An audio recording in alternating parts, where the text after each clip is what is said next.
Hey folks, welcome to their awesome, exciting preseason video, episode 2, season 6, Trapline Jinx. It's gonna be awesome. I figure if you're watching my preseason videos, you're either hungry to learn or you're one of my diehard fans. So I do appreciate you guys taking the time to watch the video. This will be a good one for new trappers. I'm gonna go over the bedding material that we use during that December, January, February portion. It's my favorite time to be out trapping. And I'll also go over the pan covers, the different pan covers that you could use. And I will also go over my skunk trapping equipment. Some of you guys like to see some of my ADC stuff. And then I've got an unboxing video too. Okay guys, so first thing we want to talk about the bedding material. So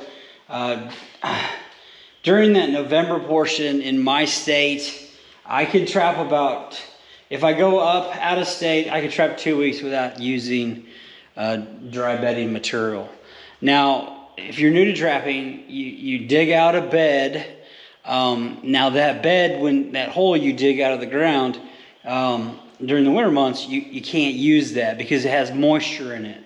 If you put it back over your trap and it freezes, now your trap is inoperable. So that's pretty much why we're talking about bedding materials. So I'm gonna incorporate bedding material. Preseason is a good time to do that for me. One of the last things I like to do when I'm running traps, now keep in mind, I'm high speed, low drag, you guys. So I like to have a good 100 traps out if I can. And so one of the last things I don't want to do is having to stop during my trapping season to be able to dry out peat moss or to get dirt. That's one of the last things I want to do. It probably is one of my most annoying things. Sometimes it happens that way, but like I said, I'll go through 9 bales of peat moss last year to catch my 100 coyotes. I need to run that again this year. So I already know where I'm at from last year. I know where I need to be. Here's my dry dirt. This is the dry dirt that I already have. I'm gonna need twice the amount of that. Because sometimes I'll use dry dirt to help bed my peat moss. And then I do wax dirt too. So I got a bunch of wax dirt and we have to wax up. And okay, so for the guys that just don't have time, for the guys that are just, or maybe you're new to trapping, there's nothing wrong with sifting dry dirt. This is it's the easiest thing you could possibly do. This is bone dry dirt. You can see all the dust coming off of that.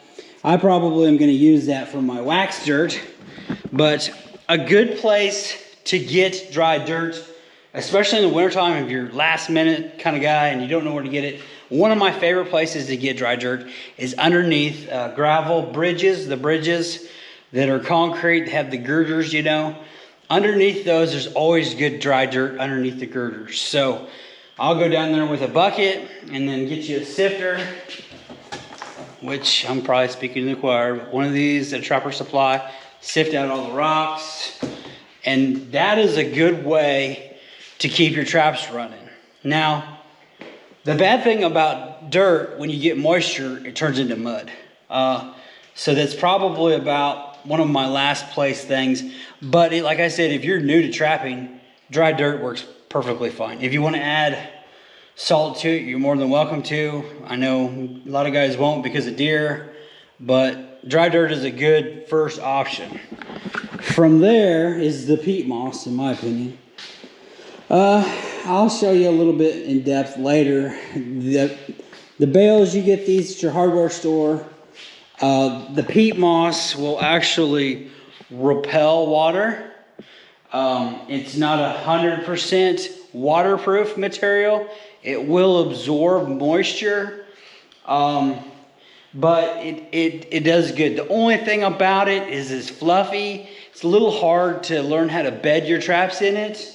Later on, I'll show you on my channel how I bed my peat moss or my traps in peat moss. But this alone, I don't run a pan cover. So I'll show you guys at the end of the video how I break that down, because I'm just starting this process here. In the bale, it's wet. So If you buy this, if you get this, watching this video in the winter months, it's cold. If you just buy this from the hardware store, it's wet.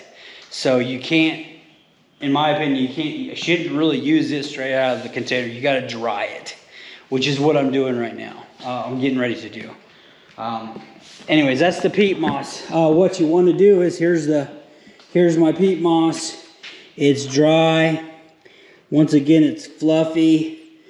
I sift out all the sticks, and it's a good bedding material for your traps. That's probably about my favorite method, right there. I go through a lot of peat moss, and then that's the peat moss method.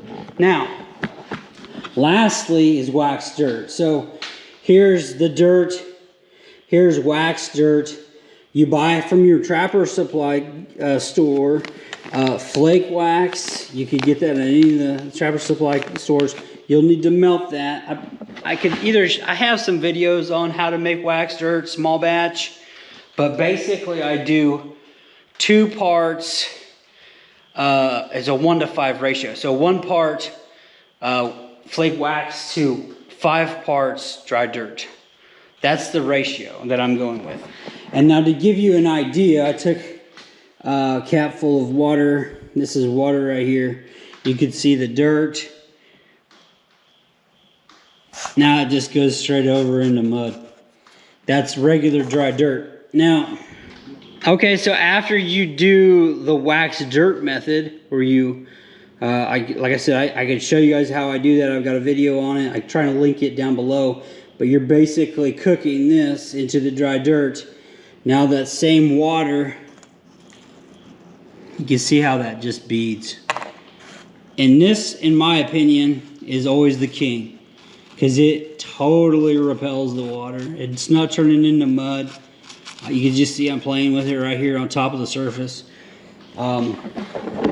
It's probably, in my opinion, it's the king. But it does cost quite a bit to make. It is time consuming to make.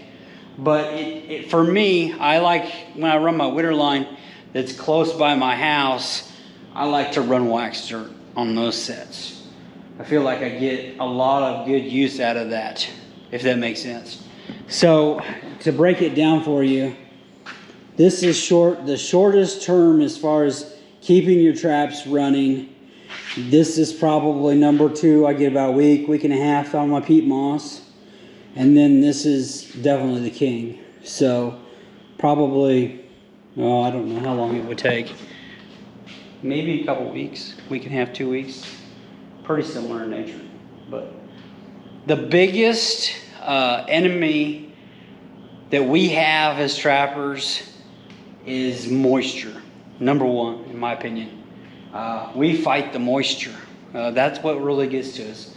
Not really quite so much bait and lure, but the moisture is what really shuts us down. You get a good rain and then a hard freeze, you're shut down. So you always have to keep in mind your moisture when you're running your traps. You don't want to pull your stuff when you get like a subtle rain or you get a good storm system, because now you know your fur's moving. That's when you want your traps to be working. But then you have to keep in mind, after you get all that rain, is it going to have a hard freeze? Because then you got a big mess on your hands. So these 3 methods here will keep your traps running, but pre-season is best to store it, start working it over. So if you like the predator trap, it's a good time for you guys to be really working that up. Okay guys, so thanks for bearing with me. It's a lot of instructional. I do apologize, but some of the guys on the channel, I know they're gonna really appreciate that.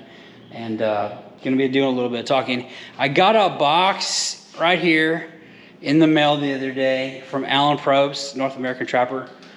He did send me some bait and lure, which I'm very happy for. I do watch his videos, and he did send me some stuff. I was really interested in his ADC type products, so he sent me some Coon Buster. We're gonna try that out. Some Mountain Man, which is a bait, and then 2 Looks like they're collars. The magnet he sent me. So there we go. We're gonna give that a try. I will put North American Trapper down in the description below on all my videos. Yeah, I just happen to like to support the guy. I do have to admit, I kind of felt bad there for a while. I'm the kind of guy that on my channel I like to try the products out before I start promoting them. And I mentioned to Alan, I said, you know, I'm from the Show Me State. That's Missouri. We're the Show Me State. Don't tell me, show me. I want to be able to see some results from the product. So he was kind enough to send me out some product. Like I said, I felt kind of bad about telling him a little bit on the arrogant side on my end, but I really, if I'm promoting products on the channel, I want to be catching. And I'm really pretty excited to be able to put these on my ADC line for sure, along with his magnet, and yeah, catch some nest raiders. I've got some nest raider jobs already lined up. It's going to be a very busy fall for me, and I'm very happy and thankful that Alan sent me that, and I'm also confident that it's going to work out good for me. It works out good for him, so there you go. There's that. Okay, let's see here. Let's get into some ADC stuff. This might be kind of fun for you guys. A lot of you guys know that I do ADC for a living. This right here is my bait and lure container for all my ADC stuff. I'm gonna open it up. Let's see what's inside, right? So here's the top shelf on all my stuff. I have Raccoons. I've got my skunk stuff. I've got my squirrel stuff. I should have my groundhog stuff in here as well. So top of the list, here we go. Alan, my coon buster that he just gave me. I'm working on a skunk job right now, and happened to be one of the items that I'm using. I use a lot of WCS's products, if you guys are wondering. Usually the WCS products are kind of my go-to. The number one that I like so much is the Rosebud for my skunks. I will take a marshmallow, dip it in that, throw it in the back of the cage. Works really good for me. Any of those are really pretty good paste baits. I also use a lot of On Target by, I think it's Rob Erickson out of Chicago. I use a lot of his products too. And then you'll usually see a lot of Bob Jameson stuff. I love Bob Jameson's stuff for his groundhogs. Probably my favorite is his Formula 1 and Formula 2. He's also got another one called Peaches and Cream, and I've got another one that he has. It's called Fireball. These are probably my favorite of Bob Jameson's. I really appreciate what he does. He also has a grub stake bait. I'll work on that usually around May if you're doing a lot of skunks that need that. They're grubbing the yards. That's kind of a nice option. Apart from that, squirrel wise, I usually use sunflower seeds, and then I've got another one called the NB Squirrel and Rodent Bait. I usually use it quite a bit. Put it on a cracker, put it on sunflower seeds, back of the cage. I catch. That's all that really matters, right guys? Let's see what else we got in this container. So I hope you guys like this, appreciate it. My go-to bait on skunks is going to be Cheetos, and I use a lot of miniature marshmallows. That's these right here. Skunks will eat about anything. Popcorn's another good one. Anything Little Debbie products for raccoons, because I like to do the sweet bait, and basically I don't really catch any cats from that. So that's pretty much my container. I think I've pretty well gone through mostly everything. Now my ADC stuff is totally different, but pretty big container. But like I said, one of my go-tos is Cheetos, miniature marshmallows, and I like the big marshmallows too. I can throw those in the back of the cage. Work pretty well for me. I've got another container of lure. I don't think I'll go through that tonight, but there you go. There's my ADC bait. Now, if you're doing skunks, One of my favorites are these tube type traps. I used to buy a bunch of these. I'm pretty sure Snare Shop still owns them. If you don't have one of these, they're the guillotine style where the door just closes down. The skunks can't spray in those because they can't lift up their back tail. And these are great. You just poke those over the openings. If you're looking to do skunk work, if you're in a small community or town, you could generally always find skunk work. There's always somebody needing some help with skunks. But this is a good ADC tool for you. That's probably one of my favorite traps. I've got about 3 or 4 different skunk traps I use, but this is kind of one of my go-tos, along with my Cheetos and my other bait. So I thought I'd share that with you. I know it's a big container. I've been toting it around for about almost 20 years, but those are my favorite baits and lures from my ADC jobs. Okay, if I still have you, I haven't lost you yet. I appreciate you guys hanging in there with me. We're gonna go over pan covers real quick. I've gone through everything when it comes to pan covers. Now, I generally don't use pan covers, but if I need to, I'll use one of these 3. I use the peat moss first. I don't feel like I have to have a pan cover. But if I'm preseason and if I have to have something, probably my go-to right now is my trapper's cap. Tom Stalker, he makes these. This is the Duke 550. They're a little bit pricey, but they're all metal and they do last. So that's pretty much what I've been using the last year or so is the trapper's cap. And I just do a light dirt covering. And this is that early part of the season where I don't really quite have to have the peat moss yet. That's what I'm kind of using right now. Secondly, I'd probably use landscaping fabric. That's what this is right here. It's probably my second go-to. Now the coyotes will smell that. That's part of the problem with using anything from latex covers. Some people like those. This is a fiberglass wire. I don't know if you can see that. I kind of would rather have a stiffer wire. I think a guy could do really well with real strong steel wire that's stiff. I think that would probably be a really good option, probably a secondary than the trapper's cap in my opinion. So if I had a good stiff wire, I would probably like that, but that does pretty good for me. This is a 1.5 fiberglass screen. And then the last but not least is the polyfill. Now this would be stuffing material for your animals. It's usually in your craft section.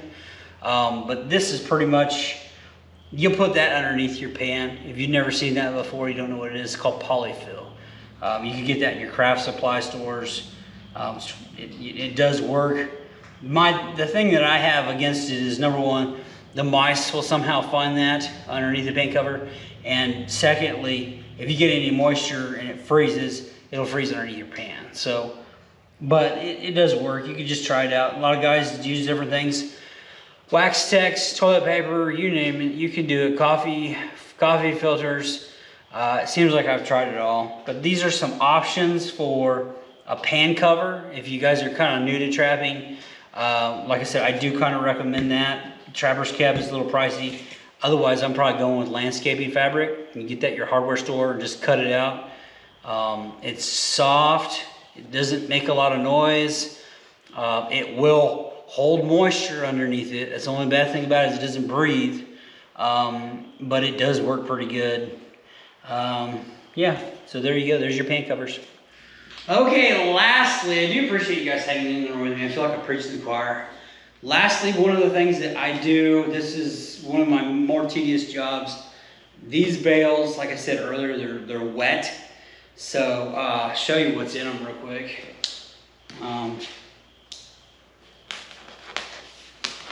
If you've never used peat moss before, it's a game changer. Now, that's completely wet. I mean, it's really wet. And a lot of times there's a lot of big sticks, like that type of stick. That's not too bad. But there's usually a bunch of big sticks in here. Now, here's another, well, I thought I had another one. I don't want that in my, personally, I don't want those sticks and stuff and clumps in my bedding material. I just don't want anything that might hinder the functioning of the trap. So it's wet, as you guys can see that'll freeze straight out of the bale. So I'm gonna lay it out on my floor, gonna put a fan on it and dry it. I'll do 4 bales at a time at a 2-car garage. This will take me about a week to dry. I'll use my rake. I'll rake it. I'll have a fan on top of it. It's going to be hot the next few days, so it's the first part of October. I usually like to do this a lot earlier.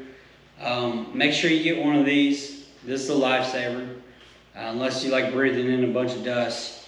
And then all you're going to need is a regular. I like the thinner sifters personally. Pair of gloves. So I'm gonna get all that spread out. Thanks you guys for watching this video, especially if you're new. If you like it, let me know, and be looking for some other preseason videos, because I got a lot of work to do. I still got wax dirt to make. I've got traps that need dyed. Everything's got to get done. I'm 40 hours behind right now, so it is what it is, right, guys? So I hope you guys are getting out there, getting your stuff out, and getting ready for trapping season. It should be a really good season this year. So I'm going to get on this peat moss, and you guys have a great one.